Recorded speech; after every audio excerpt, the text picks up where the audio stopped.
Sir এই বক্তব্য? আমরা কেবল বাড়িতে গিয়েছি, বাড়ি থেকে শুনেছি যে হাসপাতালে লাল সাহেবকে তড়িঘড়ি নিয়ে যাওয়া হচ্ছে। উনি কালকে বাড়িতে একটু খাওয়া দাওয়া করে একটু বিশ্রামের জন্য বসেছিলেন, হঠাৎ বুকের যন্ত্রণা হচ্ছে বললেন। বুকের যন্ত্রণা হওয়ার সঙ্গে সঙ্গে সবাই ছুটোছুটি করে ওপর থেকে নামালেন, হাসপাতালে নিয়ে গেলেন।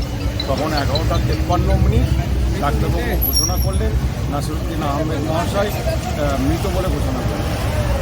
উনি কি নিজস্ব বাসভবনেই মারা গেছেন? নিজস্ব বাসভবনে 4 তলাতে উনি বসে বিশ্রাম নিচ্ছিলেন। সেই জায়গায় বুকের যন্ত্রণা হচ্ছিল, সেই যন্ত্রণায় হার্ট অ্যাটাক করে মারা গেলেন। আজকে কি ব্যবস্থা করা হচ্ছে? আজকে 2টোর সময় জানাজা হবে। আত্মীয় স্বজন, এলাকার কালীগঞ্জ তথা আশেপাশে ব্লকের প্রতিটা এলাকা থেকে মানুষজন আসছে, তাদেরকে সামান্য জলখাবারের ব্যবস্থা করা হয়েছে।